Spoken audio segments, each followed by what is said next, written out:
جیسے ہی آقا کو دیکھتے ہیں بیدار ہوتے ہیں، اور اس کے بعد آپ نے حضور اکرم صلی اللہ علیہ وسلم کی شان میں قصیدے لکھنا شروع کر دیا۔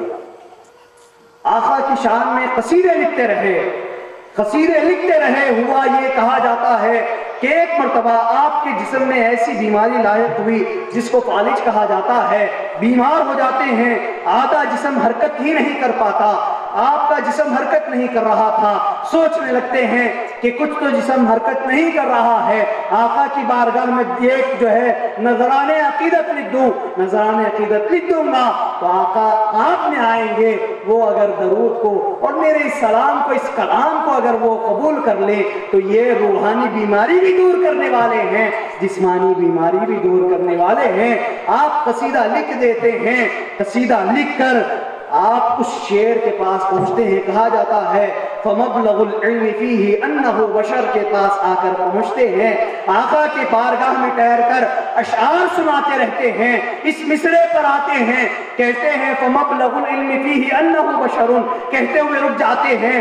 آقا پوچھتے ہیں اے بوسری کیا ہوا، کس لیے رک گئے؟ تو آپ نے کہا آقا اس مصرے تک آیا ہوں، آگے کا مصرع سمجھ میں نہیں آ رہا، کیا کہوں؟ تو حضور صلی اللہ علیہ وسلم کہنے لگتے ہیں، آپ نے امام بوسری نے کہا تھا فَمَبْلَغُ الْعِلْمِ فِيهِ أَنَّهُ بَشَرٌ، آپ نے فرمایا وَخَيْرُ خَلْقِ اللَّهِ كُلِّهِمْ، آپ نے کہا ترجمہ اس کا یہ ہے، امام بوسری کہتے ہیں ہمارے علموں کی انتہا یہ ہے، ہماری انتہا تو اتنی ہی ہے، ہمارے پاس علم نہیں کہ ہم دور کی باتوں کو سوچیں، ہماری عقل بھی کمزور ہے، علم بھی کمزور ہے، ہماری علم کی رسائی ہے کہ آپ بشر ہیں۔ تو میرے حضور صلی اللہ علیہ وسلم جواب دیتے ہیں، اس کے آگے کا مصرع کہتے ہیں، اس کے آگے کہو کہ وہ تمام مخلوق میں سب سے افضل ہے، تمام مخلوق میں سب سے افضل ہے۔ یہ اشعار سنا دینے کے بعد امام بوسری علیہ رحمہ خواب سے جب بیدار ہوتے ہیں، نیند سے بیدار ہونے کے بعد اپنے جسم مبارک کو دیکھتے ہیں تو سارا جسم چنگا ہو چکا ہے، جسم حرکت کرنے لگا۔ ہر حکیم کے پاس دوا لینی تھی، جسم حرکت کر نہیں پا رہا تھا، مگر ایک قصیدہ آقا کی شان میں لکھا۔ حضور اکرم صلی اللہ علیہ وسلم خواب میں آتے ہیں، اپنا دست مبارک ان پر پھیرتے ہیں، دست مبارک پھیرنے کے بعد آپ کے دست مبارک پھیر دینے کے بعد آپ کا جسم حرکت کرنے لگا اور اپنی چادر بھی دے دی۔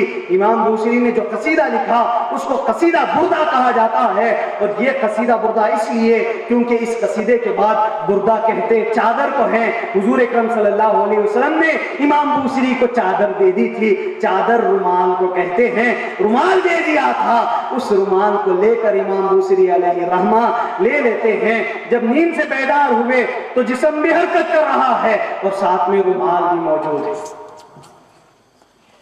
اٹھ کر اپنے حجرے سے باہر نکلتے ہیں، ابھی حجرے کے باہر ہی جاتے ہیں، وہاں پر ابو رجا رحمۃ اللہ تعالیٰ علیہ سے ملاقات ہوتی ہے۔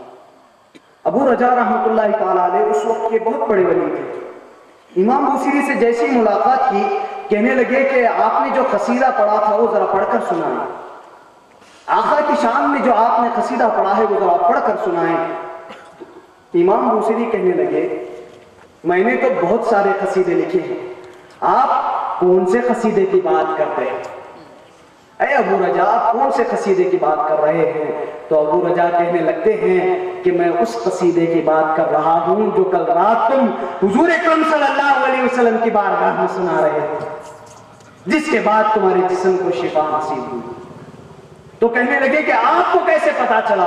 ابھی ابھی تو میں کمرے سے باہر نکلا ہوں، میں نے خواب دیکھا، اس کی اطلاع میں نے کسی کو نہیں دی، آپ کو کیسے پتا چل گیا؟ تو کہنے لگے کہ جس وقت تم محفل میں نعت سنا رہے تھے اس وقت وہاں پر میں بھی موجود تھا، میری روح بھی وہاں پر موجود تھی۔ تو حاضرین کرام، جن کی روحیں لطیف ہو جاتی ہیں، جو حضور اکرم صلی اللہ علیہ وسلم پر درود پڑھا کرتے ہیں، اللہ تعالیٰ ان کی زبانیں بھی میٹھی کر دیتا ہے، ان کی گویائی بھی میٹھی کر دیتا ہے، ان کے جسم میں لطافت پیدا کر دیتا ہے، ان کے جسم میں روحانیت پیدا کر دیتا ہے۔ یہی تو وجہ ہے کہ ایک مرتبہ مکھی جو ہے، شہد کی مکھی گزرتے ہوئے سامنے سے جاتی ہے، حضور اکرم صلی اللہ علیہ وسلم سے صحابہ پوچھتے ہیں یا رسول اللہ یہ کیا بات ہے، مکھی ہے اس کے منہ میں کڑوا جاتا ہے نکالتی میٹھا ہے، کیا بات ہے؟ تو حضور اکرم صلی اللہ علیہ وسلم کہتے ہیں اسی سے پوچھ لیتے ہیں، کہتے ہیں یا تو نحل تعلینا الینا، کہا کہ اے نحل، اے شہد کی مکھی ذرا میرے پاس آ جا۔ شہد کی مکھی کو بلایا گیا، مکھی آتی ہے، حضور اکرم صلی اللہ علیہ وسلم پوچھتے ہیں کہ ایتھا النحل تأکلین المر وتخرجین الحلوہ، اے مکھی کھاتی کڑوا ہے، منہ سے تھوک نکلتا ہے، تو وہ میٹھے کو کھا کر تو کیسے اسے میٹھا بناتی ہے؟ تو کہنے لگی یا رسول اللہ میں وہ شہد وہ جو پھولوں سے رس لیتی ہوں وہ کڑوا رہتا ہے، جیسے ہی منہ میں لیتی ہوں، منہ میں لے کر میں درود پڑھتی ہوں، وہ تھوک میرا درود پڑھنے کے سبب میٹھا بن جاتا ہے، نکالتی ہوں شہد بن جاتا ہے۔ اسی شہد کو یہ دنیا والے اسی شہد کو لے کر شفا بھی کہتے ہیں، ہر بیماری کا علاج بھی کہتے ہیں، کہتے ہیں غذا بھی ہے، دوا بھی ہے، شفا بھی ہے۔ ارے میرے نبی پر وہ مکھی ایک مرتبہ درود پڑتی ہے تو زہر جا کر شہد والی شفا بن جاتی ہے، غذا بن جاتی ہے۔ اگر حضور اکرم صلی اللہ علیہ وسلم کا لعاب مبارک کسی پہ لگ جائے تو اس کا عالم کیا ہوگا؟ غور کریں، سوچیں کہ حضور اکرم صلی اللہ علیہ وسلم سے عقیدت و محبت جو رکھتے ہیں، حضور اکرم صلی اللہ علیہ وسلم اپنا لعاب مبارک میں لگا دیں گے تو ان کی کیفیت کیا ہوگی؟ ان کی تو دنیا ہی بدل کر رہ جائے گی۔ یہی وجہ ہے کہ بزرگان دین نے فرمایا کہ تم ہمیشہ زندگی کی ابتدا کر رہے ہو، دن ہو کہ صبح ہو، درود پڑھتے رہا کرو۔ جب تم درود پڑھو گے تو تمہاری زندگیاں بدلتی رہیں گی، زندگیاں تبدیل ہو جائیں گی۔ امت مرحومہ میں جو تمہیں پیدا کیا گیا ہے، امت مرحومہ میں جو تمہیں بھیجا گیا ہے، امت مرحومہ میں تمہیں جسم بھی دیا ہے، جسم کی غذا تو زمین سے لے رہے ہو مگر روح کی غذا آسمان سے ملنے والی ہے۔ وہ آسمان سے جو غذا تمہیں ملنے والی ہے وہ کہاں سے حاصل ہوگی؟ کہا کہ جو آسمان سے جس کو زمین پر بھیجا گیا ہے اس پر درود پڑھتے رہا کرو، درود و سلام بھیجو۔ کیا ہوگا جب درود و سلام بھیجو گے تو تمہارے روح کو بھی غذا ملتی رہے گی، روح کو غذا نصیب ہو جائے گی تو آپ مرنے کے بعد بھی زندہ رہیں گے، آپ مر جائیں گے مگر اللہ تعالیٰ زندہ رکھے گا۔ یہی تو شان تھی حضور اکرم صلی اللہ تعالیٰ علیہ وسلم کو ماننے والوں کی کہ حضور اکرم صلی اللہ علیہ وسلم پر عقیدت اور محبت کا اظہار فرماتے رہتے اور درود شریف پڑھا کرتے تھے اور آپ کے نام پر شہید ہونے کے لیے بھی تیار ہو جایا کرتے تھے۔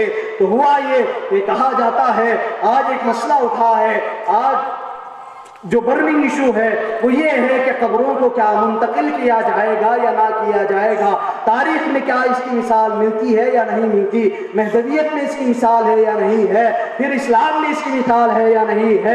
یہ جو مسئلہ جب اٹھ کر آتا ہے تو امیر معاویہ کے زمانے میں جب آپ جائیں گے تو امیر معاویہ نے حکم دیا تھا، ایک نہر جاری کرنی تھی۔ امیر معاویہ نے کہا کہ یہاں پر جہاں پر نہر جاری کی جانے والی ہے وہاں پر شہدائے احد کی قبریں ہیں، اب یہاں سے قبریں نکالنی ہے، یہ جو بھی شہدائے احد کے رشتہ دار ہیں وہ یہاں پر تشریف لائیں، ان کے قبروں کو جو ہے قبر کشائی کریں، یہاں پر جو بھی ملے آپ لے جا کر وہاں پر آپ دوسری جگہ منتقل اس قبر کو کر لیں۔ تو تمام لوگ آتے ہیں، کہا جاتا ہے کہ ان کے رشتہ دار وہاں پر حاضر ہوتے ہیں اور قبر کشائی کی جاتی ہے۔ جب قبر کشائی کی گئی تو کھودتے کھودتے اندر ایک صحابی کا پیر آ جاتا ہے اور جو ہتھیار تھا وہ ہتھیار صحابی کے پیر پر لگ جاتا ہے، جیسے ہی پیر پر لگا تو خون کا فوارہ اڑنے لگتا ہے،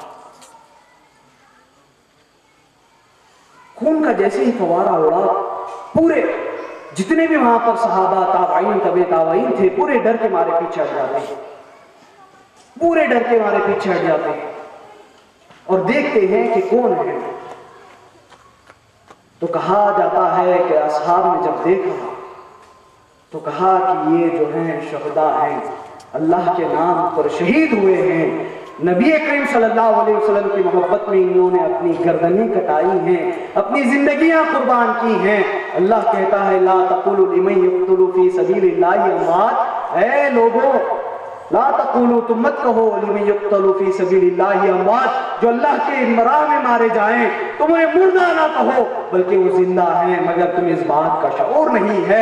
اللہ کہتا ہے تو جب قبر پر وار کیا گیا، ہاں جب قبر کشائی کرتے ہوئے ان کے پیر پر جیسے ہتھیار لگا تو فوارہ نکل آیا، تو کہنے لگے کہ ان کے جسم ویسے کے ویسے صحیح اور سالم ہیں جیسے پہلے جہاد سے پہلے جو دفنائے گئے تھے، دفنائے ہوئے برس گزر چکے تھے، کئی سال گزر چکے تھے۔ جب قبر کشائی کا معاملہ آیا تو دیکھا گیا کہ قبر کے اندر ویسے کا ویسا صحیح سالم جسم،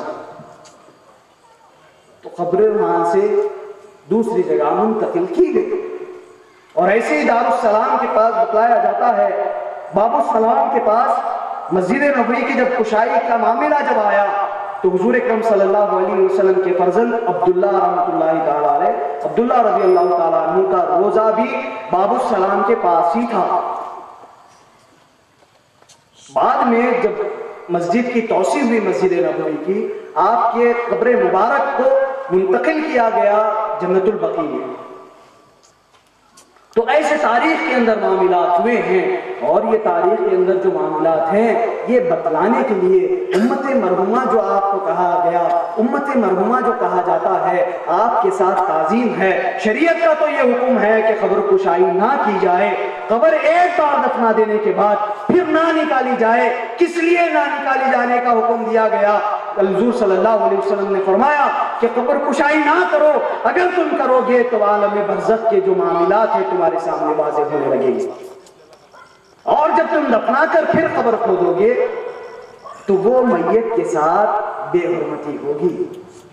اس لیے اسلام کے اندر یہ بتلایا جاتا ہے کہ مرنے کے بعد جب دفنا دیا جائے تو پھر نہ نکالا جائے۔ ہاں اگر کسی چیز کی کبھی ضرورت پیش آ جائے، حکومت کی جانب سے کوئی معاملہ آ جائے، اب اس کے علاوہ کوئی حل ہی نہیں ہے، تو ایسے وقت میں قبروں کو منتقل کیا جا سکتا ہے، قبر منتقل کیے جا سکتے ہیں۔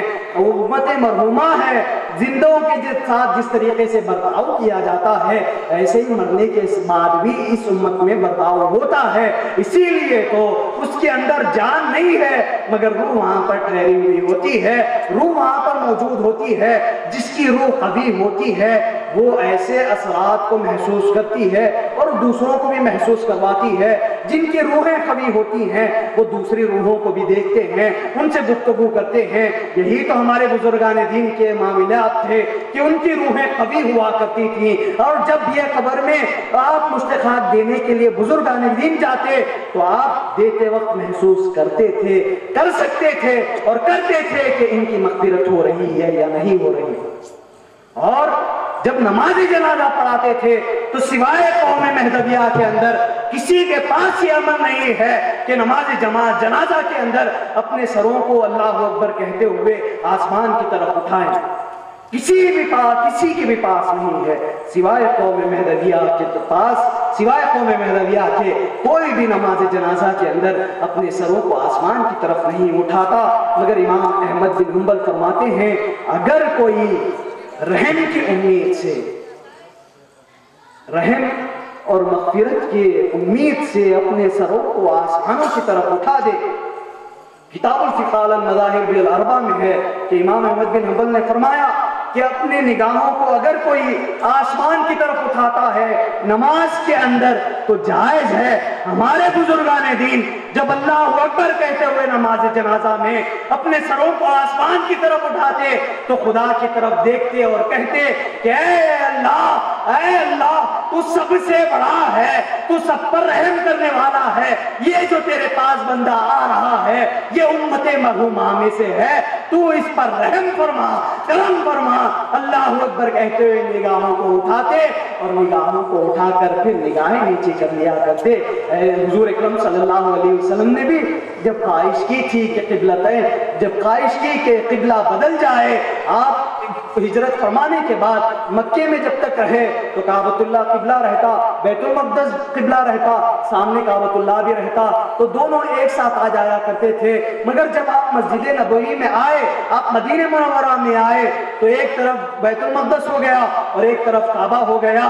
ایک طرف بیت المقدس کی طرف آپ نمازیں پڑھتے رہے اور آپ کی خواہش ہوتی کہ قبلہ جو ہے بدل کر کعبۃ اللہ کی طرف ہو جائے۔ یہ لوگ کہتے ہیں کہ جو ہے آپ کہتے ہیں نیا دین لائے ہیں، مگر آپ ہماری قبلے کی طرف نمازیں منہ کر کے نمازیں پڑھ رہے ہیں، چہرے انور کر کے نمازیں پڑھ رہے ہیں۔ تو جب یہ باتیں آئی تو حضور اکرم صلی اللہ علیہ وسلم نے خواہش کی کہ قبلہ بدل جائے اور کعبۃ اللہ آ جائے۔ آپ نماز میں کیا کرتے تھے؟ قد نرى تقلب وجهك في السماء، اللہ تعالیٰ کہتا ہے ہم آپ کے چہرے کو بار بار دیکھ رہے ہیں، آسمانوں کی طرف اٹھتا ہوا، آسمان کی طرف چہرہ جو اٹھنا ہے یہ امید کے لیے ہوتا ہے۔ حضور اکرم صلی اللہ علیہ وسلم جب امید کرتے اور اللہ تعالیٰ سے خواہش کا اظہار فرماتے تو اپنے چہرے کو آسمان کی طرف کر لیا کرتے تھے۔ یہی ہمارے بزرگان دین کا عمل ہے کہ جب اللہ تعالیٰ سے امید کرتے ہوئے خواہش کرتے ہیں کہ اے اللہ یہ جو میرا مرید آ رہا ہے یہ امت مرحومہ میں سے ہے، تجھ سے امید ہے اور تجھ سے یہ خواہش کی جاتی ہے کہ اس پر رحم ہو، مغفرت ہو، کرم ہو اور تیرے دیدار سے اس کو نواز دے، اس لیے اپنے چہروں کو آسمانوں کی طرف اٹھاتے ہیں۔ حاضرین کرام، اب روحانی جن کی قوت ہوتی ہے، روحانی قوت سے وہ کیا کرتے ہیں؟ وہ تمام معاملات کو دیکھتے ہیں۔ تو یہ روحانی قوت کے لیے روح کو قوی کرنا ضروری ہے، روح کو قوی کرنا ضروری ہے۔ جب انسان کی روح قوی ہو جاتی ہے تو جسم پر وہ روح غالب آنے لگتی ہے، جسم لطیف ہوتا چلا جاتا ہے، جسم میں بھی لطافت آ جاتی ہے، روحانیت آ جاتی ہے۔ اور اس کے بعد آپ جس کو کرامت کہتے ہیں وہ تو معمولی سی بات ہے، جن کے اندر روحانیت ہوتی ہے وہ کرامت کے بھی درجوں کو پار کرتے ہوئے خدا کے دیدار تک پہنچ جاتے ہیں، خدا کے دیدار تک پہنچ جاتے ہیں۔ حاضرین کرام، اسی لیے کہا جاتا ہے کہ آپ جسم کا تو خیال کر رہے ہیں، بدن کا تو خیال کر رہے ہیں، ساتھ ہی ساتھ اپنے روح کا بھی خیال کر لیں۔ روح کا خیال کر کے آپ درود پڑھا کریں، ذکر کرتے رہیں تو روح آپ کی کیا ہوگی؟ قوی ہو جائے گی۔ بعد میں روحی کا اثر جسم پر ہونے والا ہے عالم برزخ کے اندر، تو اس لیے آپ جو ہے روح کو قوی کریں، روحانیت کے اثرات کو جذب کرنے والا آپ اپنے جسم کو بنائیں۔ جب ایسا ہوگا تو حقیقی طور پر آپ مہدوی کہلائیں گے۔ اسی وقت حقیقی مہدوی کہلائیں گے جب آپ کے بدنوں کے اندر روح کو برداشت کرنے کا مادہ پیدا ہو جائے، ظرف آ جائے، اس وقت آپ جو ہے مہدوی کہلانے کے حقدار بنیں گے۔ اسی لیے ضروری ہے کہ روحوں کا خیال کیا جائے اور میتوں کا بھی خیال کیا جائے۔ اب وہ جو قبر منتقل کیے جانے والے ہیں، اس وقت آپ جب قبر کشائی کریں تو ضروری ہے کہ ان کے جو ولی ہیں وہی وہاں پر ٹھہرے، اور قبر کشائی کرنے کے بعد جو بھی اندر ملے کسی آلے سے نہیں بلکہ اپنے ہاتھوں سے ایک کفن والے کپڑے میں وہ تمام چیزوں کو رکھیں، کفن کو لے جائیں، دوسری جو قبر وہاں پر بنائی جا رہی ہے وہاں پر وہ جو بھی آپ کو ملا ہے اس کا جو بھی اندر آپ کو ملا، ہڈیاں ہو یا جو بھی چیزیں ہو، مٹی کو لا کر آپ دوسری جگہ منتقل کریں۔ آپ دوسری جگہ منتقل کرتے وقت مرد کا معاملہ ایسا ہوگا۔ اب جب عورتوں کی قبریں ہیں تو اس کے لیے ضروری ہے کہ وہ محروم رشتہ دار ہی، آپ یہ نہ سوچیں کہ یہ جو ہے قبر دفنا کر بہت سال گزر گئے ہیں اب یہاں پر ہڈیاں ہوں گی، یہ سوچ کر کوئی غیر محروم بھی جا کر قبروں کو اٹھانے کی کوشش نہ کرے، بلکہ محروم جو رشتہ دار ہو، وہی پوترا ہو یا پھر نواسا ہو، وہ جا کر قبر میں سے جو بھی ملے عورتوں کے ساتھ آپ جس طریقے سے زندوں کے ساتھ برتاؤ کرتے ہیں، اسلام میں حکم ہے کہ آپ مردوں کے ساتھ بھی زندوں کی طرح برتاؤ کریں۔ جس طریقے سے جسم کو تکلیف ہوتی ہے مرنے کے بعد ویسے ہی روح کو تکلیف ہوتی ہے۔ جس طریقے سے زندہ رہتے ہوئے جسموں کو تحفہ دینے کے بعد خوشی ہوتی ہے، ایسے ہی مرنے کے بعد ایصال ثواب کرنے سے روحوں کو خوشی ہوتی ہے۔ ایسے ہی قوم مہدویہ، اسی لیے قوم مہدویہ میں ایصال ثواب کا بھی معاملہ ہے۔ تو حاضرین کرام، آپ جب قبر منتقل کرنے والے ہوں تو آپ ان تمام چیزوں کا خیال رکھیں، اور جب آپ وہاں پر مٹی ڈالیں تو منہا خلقناکم وفیہا نعیدکم ومنہا نخرجکم تارۃ اخری کہتے ہوئے مٹی ڈالیں اور تمام قبر کو پر کریں، غلاف دیں۔ تو حاضرین کرام، اللہ تعالیٰ نے اس جسم بھی دیا ہے، روح بھی دیا ہے، تو جسم اور روح سے مل کر بندہ مومن بنتا ہے۔ ہم جسم کا تو خیال کر رہے ہیں، مگر ہمارے لیے ضروری ہے کہ ہم روح کو بھی غذا پہنچائیں، اور روح کی غذا کیا ہے؟ اللہ تعالیٰ کا ذکر ہے۔ نبی پاک صلی اللہ علیہ وسلم اور مہدی موعود الاسلام کی بارگاہ میں درود و سلام کا پہنچانا ہے۔ حضور اکرم صلی اللہ علیہ وسلم فرماتے ہیں کہ ان اولن الناس بی یوم القیامہ، قیامت کے دن میرے سب سے قریب جو ذات ہوگی، فرمایا کہ اکثرہم علی صلاۃ، سب سے زیادہ جو مجھ پر درود شریف بھیجنے والے ہوں گے وہی قیامت کے دن مجھ سے قریب ہوں گے۔ جو نبی سے قریب ہوتے ہیں وہ یقیناً اللہ تبارک تعالیٰ کے قریب ہوتے ہیں، جو نبی سے قریب ہوتے ہیں وہ مہدی کے قریب ہوتے ہیں، اور جو رسول و مہدی کے قریب ہو جائے اللہ تعالیٰ کو انہیں دیدار نصیب ہو جاتا ہے۔ اللہ تعالیٰ سے دعا ہے کہ اللہ تبارک تعالیٰ ہم تمام کو اللہ تعالیٰ کے احکام پر عمل کرنے کی توفیق عطا فرمائے۔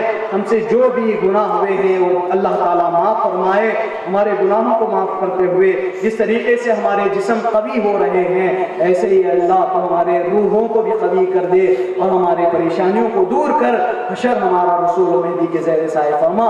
آمین بجاہ سیدنا المرسلین وما علینا الا البلاغ المبین والحمد للہ رب العالمین۔ اللہ کسی کو نیک راہ پر لانا چاہے تو ایسے ہی لاتا ہے، اللہ والوں کو ان کے پاس بھیج دیتا ہے، گفتگو کرنا شروع کر دیتے ہیں، دل نرم پڑ جاتے ہیں، وہ خدا کی بارگاہ میں آ جاتے ہیں۔ امام بوصیری سے ملتے ہیں، ایک بزرگ کہتے ہیں کہ آپ نے خواب میں حضور صلی اللہ علیہ وسلم کو دیکھا؟ تو جیسے ہی پوچھا، امام بوصیری کہنے لگے میں نے تو آقا کو نہیں دیکھا۔ یہ کہتے ہوئے گھر کے اندر تشریف لے جاتے ہیں، وضو کرتے ہیں، توبہ کرتے ہیں، بس اتنا سوال کرنا تھا کہ میں نے آج تک خواب میں نہیں دیکھا ہے، جواب دے کر اندر آ کر سو جاتے ہیں، روتے ہوئے سو جاتے ہیں۔ خواب میں آقا آ جاتے ہیں، حضور اکرم صلی اللہ علیہ وسلم کا دیدار ہوتا ہے، جیسے ہی آقا کو دیکھتے ہیں بیدار ہوتے ہیں، اور اس کے بعد آپ نے حضور اکرم صلی اللہ علیہ وسلم کی شان میں قصیدے لکھنا شروع کر دیا۔ آقا کی شان میں قصیدے لکھتے رہے، قصیدے لکھتے رہے۔ ہوا یہ کہا جاتا ہے کہ ایک مرتبہ آپ کے جسم میں ایسی بیماری لاحق ہوئی جس کو فالج کہا جاتا ہے، بیمار ہو جاتے ہیں، آدھا جسم حرکت ہی نہیں کر پاتا، آپ کا جسم حرکت نہیں کر رہا تھا، سوچنے لگتے ہیں کہ کچھ تو جسم حرکت نہیں کر رہا ہے، آقا کی بارگاہ میں ایک جو ہے نذران عقیدت لکھ دوں، نذران عقیدت لکھ دوں گا تو آقا آپ میں آئیں گے، وہ اگر درود کو اور میرے اس سلام کو، اس کلام کو اگر وہ قبول کر لے تو یہ روحانی بیماری بھی دور کرنے والے ہیں، جسمانی بیماری بھی دور کرنے والے ہیں۔ آپ قصیدہ لکھ دیتے ہیں، قصیدہ لکھ کر آپ اس شعر کے پاس پہنچتے ہیں، کہا جاتا ہے فَمَبْلَغُ الْعِلْمِ فِيهِ أَنَّهُ بشر کے پاس آ کر پہنچتے ہیں، آقا کی بارگاہ میں ٹھہر کر اشعار سناتے رہتے ہیں، اس مصرے پر آتے ہیں، کہتے ہیں فَمَبْلَغُ الْعِلْمِ فِيهِ أَنَّهُ بشر، کہتے ہوئے رک جاتے ہیں۔ آقا پوچھتے ہیں اے بوصیری کیا ہوا، کس لیے رک گئے؟ تو آپ نے کہا آقا اس مصرے تک آیا ہوں، آگے کا مصرع سمجھ میں نہیں آ رہا، کیا کہوں؟ تو حضور صلی اللہ علیہ وسلم کہنے لگتے ہیں، آپ نے امام بوصیری نے کہا تھا فَمَبْلَغُ الْعِلْمِ فِيهِ أَنَّهُ بَشَرٌ، آپ نے فرمایا وَخَيْرُ خَلْقِ اللَّهِ كُلِّهِمْ، آپ نے کہا ترجمہ اس کا یہ ہے، امام بوصیری کہتے ہیں ہمارے علموں کی انتہا یہ ہے، ہماری انتہا تو اتنی ہی ہے، ہمارے پاس علم نہیں کہ ہم دور کی باتوں کو سوچیں، ہماری عقل بھی کمزور ہے، علم بھی کمزور ہے، ہماری علم کی رسائی ہے کہ آپ بشر ہیں۔ تو میں حضور صلی اللہ علیہ وسلم جواب دیتے ہیں، اس کے آگے کا مصرع کہتے ہیں، اس کے آگے کہو کہ وہ تمام مخلوق میں سب سے افضل ہے، تمام مخلوق میں سب سے افضل ہے۔ یہ اشعار سنا دینے کے بعد امام بوصیری علیہ رحمہ خواب سے جب بیدار ہوتے ہیں، نیند سے بیدار ہونے کے بعد اپنے جسم مبارک کو دیکھتے ہیں تو سارا جسم چنگا ہو چکا ہے، جسم حرکت کرنے لگا۔ ہر حکیم کے پاس دوا لینی تھی، جسم حرکت کر نہیں پا رہا تھا، مگر ایک قصیدہ آقا کی شان میں لکھا۔ حضور اکرم صلی اللہ علیہ وسلم خواب میں آتے ہیں، اپنا دست مبارک ان پر پھیرتے ہیں، دست مبارک پھیرنے کے بعد، آپ کے دست مبارک پھیر دینے کے بعد آپ کا جسم حرکت کرنے لگا اور اپنی چادر بھی دے دی۔ امام بوصیری نے جو قصیدہ لکھا اس کو قصیدہ بردہ کہا جاتا ہے، اور یہ قصیدہ بردہ اس لیے کیونکہ اس قصیدے کے بعد بردہ کہتے چادر کو ہیں۔ حضور اکرم صلی اللہ علیہ وسلم نے امام بوصیری کو چادر دے دی تھی، چادر رومال کو کہتے ہیں، رومال دے دیا تھا، اس رومال کو لے کر امام بوصیری علیہ رحمہ لے لیتے ہیں۔ جب نیند سے بیدار ہوئے تو جسم بھی حرکت کر رہا ہے اور ساتھ میں رومال بھی موجود ہے۔ اٹھ کر اپنے حجرے سے باہر نکلتے ہیں، ابھی حجرے کے باہر ہی جاتے ہیں، وہاں پر ابو رجا رحمۃ اللہ تعالی علیہ سے ملاقات ہوتی ہے۔ ابو رجا رحمۃ اللہ تعالی علیہ اس وقت کے بہت بڑے ولی تھے۔ امام بوصیری سے جیسی ملاقات کی، کہنے لگے کہ آپ نے جو قصیدہ پڑھا تھا وہ ذرا پڑھ کر سنائیں، آقا کی شان میں جو آپ نے قصیدہ پڑھا ہے وہ ذرا پڑھ کر سنائیں۔ امام بوصیری کہنے لگے میں نے تو بہت سارے قصیدے لکھے ہیں، آپ کون سے قصیدے کی بات کرتے ہیں؟ اے ابو رجا آپ کون سے قصیدے کی بات کر رہے ہیں؟ تو ابو رجا کہنے لگتے ہیں کہ میں اس قصیدے کی بات کر رہا ہوں جو کل رات تم حضور اکرم صلی اللہ علیہ وسلم کی بارگاہ میں سنا رہے تھے، جس کے بعد تمہارے جسم کو شفا نصیب ہوئی۔ تو کہنے لگے کہ آپ کو کیسے پتا چلا؟ ابھی ابھی تو میں کمرے سے باہر نکلا ہوں، میں نے خواب دیکھا، اس کی اطلاع میں نے کسی کو نہیں دی، آپ کو کیسے پتا چل گیا؟ تو کہنے لگے کہ جس وقت تم محفل میں نعت سنا رہے تھے اس وقت وہاں پر میں بھی موجود تھا، میری روح بھی وہاں پر موجود تھی۔ تو حاضرین کرام، جن کی روحیں لطیف ہو جاتی ہیں، جو حضور اکرم صلی اللہ علیہ وسلم پر درود پڑھا کرتے ہیں، اللہ تعالیٰ ان کی زبانیں بھی میٹھی کر دیتا ہے، ان کی گویائی بھی میٹھی کر دیتا ہے، ان کے جسم میں لطافت پیدا کر دیتا ہے، ان کے جسم میں روحانیت پیدا کر دیتا ہے۔ یہی تو وجہ ہے کہ ایک مرتبہ مکھی جو ہے، شہد کی مکھی گزرتے ہوئے سامنے سے جاتی ہے، حضور اکرم صلی اللہ علیہ وسلم سے صحابہ پوچھتے ہیں یا رسول اللہ یہ کیا بات ہے؟ مکھی ہے، اس کے منہ میں کڑوا جاتا ہے، نکالتی میٹھا ہے، کیا بات ہے؟ تو حضور اکرم صلی اللہ علیہ وسلم کہتے ہیں، اسی سے پوچھ لیتے ہیں، کہتے ہیں یا تو نحل تعلین الینا، کہا کہ اے نحل، اے شہد کی مکھی ذرا میرے پاس آ جا۔ شہد کی مکھی کو بلایا گیا، مکھی آتی ہے، حضور اکرم صلی اللہ علیہ وسلم پوچھتے ہیں کہ ایتھا النحل تأکلین المر وتخرجین الحلوہ، اے مکھی کھاتی کڑوا ہے، منہ سے تھوک نکلتا ہے، تو وہ میٹھے کو کھا کر تو کیسے اسے میٹھا بناتی ہے؟ تو کہنے لگی یا رسول اللہ میں وہ شہد وہ جو پھولوں سے رس لیتی ہوں وہ کڑوا رہتا ہے، جیسے ہی منہ میں لیتی ہوں، منہ میں لے کر میں درود پڑھتی ہوں، وہ تھوک میرا درود پڑھنے کے سبب میٹھا بن جاتا ہے، نکالتی ہوں شہد بن جاتا ہے۔ اسی شہد کو یہ دنیا والے اسی شہد کو لے کر شفا بھی کہتے ہیں، ہر بیماری کا علاج بھی کہتے ہیں، کہتے ہیں غذا بھی ہے، دوا بھی ہے، شفا بھی ہے۔ ارے میرے نبی پر وہ مکھی ایک مرتبہ درود پڑتی ہے تو زہر جا کر شہد والی شفا بن جاتی ہے، غذا بن جاتی ہے۔ اگر حضور اکرم صلی اللہ علیہ وسلم کا لعاب مبارک کسی پہ لگ جائے تو اس کا عالم کیا ہوگا؟ غور کریں، سوچیں کہ حضور اکرم صلی اللہ علیہ وسلم تھے، عقیدت و محبت جو رکھتے ہیں، حضور اکرم صلی اللہ علیہ وسلم اپنا لعاب مبارک میں لگا دیں گے تو ان کی کیفیت کیا ہوگی؟ ان کی تو دنیا ہی بدل کر رہ جائے گی۔ یہی وجہ ہے کہ بزرگان دین نے فرمایا کہ تم ہمیشہ زندگی کی ابتدا کر رہے ہو، دن ہو کہ صبح ہو، درود پڑھتے رہا کرو۔ جب تم درود پڑھو گے تو تمہاری زندگیاں بدلتی رہیں گی،